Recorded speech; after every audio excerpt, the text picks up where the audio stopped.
May, I hear you're in the playoffs. That's great. Goal number That's one. great news.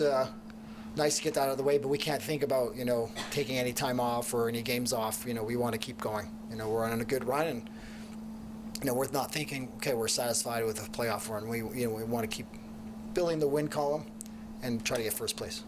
On a day when you did quite a few things right, maybe number one was the way you responded to some adversity in the second half, where you're really overwhelmed. And I didn't think that we had a bad first half. I just thought, I thought we controlled the game.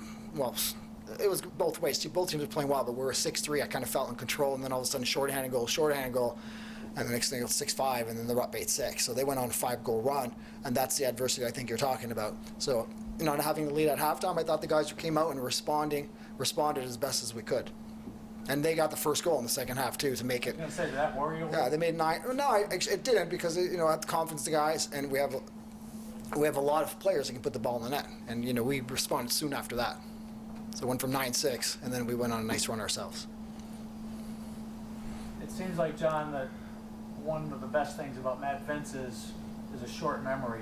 He and the defense had some goals that, were nothing special to go in, not spectacular plays or anything. He comes back, and the defense comes back and goes boom. Yeah, it's a 60-minute game. It's hard to be great for 60 minutes at any position, including Matt, and I thought for the majority of the game he was a brick wall again. He stood his ground. So was the defense. They have a great team over there in Halifax. They have a great offense. They're going to get their opportunities. They're smart players. They know how to put the ball in net. They know how to get open. It's going to happen. And, more often than not, Matty's going to make good saves. Of course, they're going to get some by him.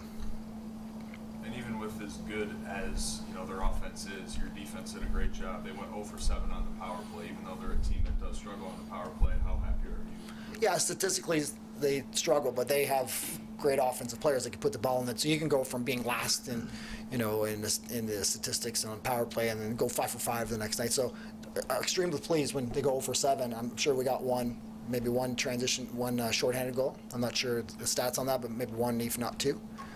So I'm really pleased with our man down. The shorthanded goals surprise you? Like 3 The or ones 4, against whatever? us? No, both ways. It was just No, changes. again, it's a lot of offensive players a lot of great offensive players on the floor, so there's nothing surprising in a lacrosse game. But we want to minimize as many short man goals as possible. So especially, I think we gave up 2.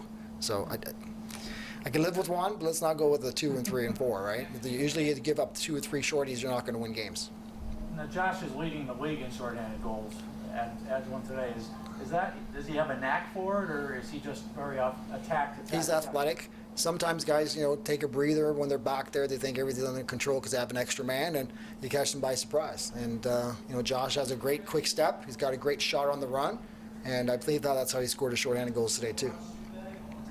And after last game, you were just really happy with how many different players were scoring. It was 8 total. Then this game, there's 9 total guys that scored goals. Well, yeah, Ian McKay. I'm gonna put Ian McKay up on the front door. He got 3. So, again, I keep saying the same thing. We're a team that attacks by committee, and there's not one situation where I'm relying on one guy or 2 guys. Those teams. If our team was built around 1 or 2, we wouldn't be scoring as much as we do. Because there's so many great defenders out there. It's not easy, but it's a lot easier to defend against 2 weapons than 5 guys that are on the floor. John, I know you want to win every game, of course, but it seemed like getting the first one of the back-to-back, you're the closest pursuer. Yeah, my awfully big for you. For sure was, and especially for that split, because if they had beaten us today and beaten us tomorrow, then they would have the tiebreaker against us. So that was almost whatever you want to call it, like a 2-point game or 3, whatever they do. I don't even know. They do points or games back. I'm not sure. But you know what I mean. Yeah. They potentially could have had the tiebreaker, so that took away that possibility. But what was the question? You just answered. Oh, good. It was a big It was this game. afternoon It was a big game. I'm to like, get the split. yeah, no, it really was, and I didn't want to bring that up and put pressure on the guys. Yeah. But definitely, if we had lost, I would have been talking about that tomorrow. But on that note, we can't be satisfied with that win. We're going to go all the way to Halifax, not just to show up. And yes, I do want to win every game, and you're only as good as your last game. So we want to keep the momentum going, and we're going to go to Halifax to try to win again. With that win in your back pocket, does that affect your goaltending selection 2 games in 2 days? We're playing. No matter who it is. I'm playing to win. We're playing to win. It's I've got 2 goalies. two goalies on our coaching staff here. We got Steve Dietrich and Cosmo, so I don't really mess around with the goalie mindset. So I tried the last full season we had, like, no, you can't do that. You can't. I'm like, okay, you guys take care of that. So, you know, Matty's competitor. He's in phenomenal shape, and he likes playing every game. He likes playing every minute. So it's hard to take him out of the net as much as I want to get, you know, our other goalies in there, like Shanahan and Buchanan. Or, excuse me, Buckham. Not that you want to deal in what ifs, but the one goal, Adler wins the face-off, gets it to Bucky, and almost buried it. I think the roof would have came off the building had he scored there. That was quite. Yeah, you know, I think, you know, the big point there is Max has given us a different dimension, and that's the capability of winning face-offs and getting possessions at important times in the game. And now he's adding, you know, different parties, moving the ball up the floor, which is great. I actually talked about that in my post-game.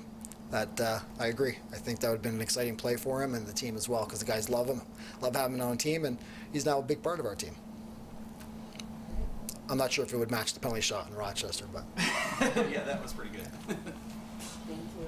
thanks, guys. Thanks, Coach.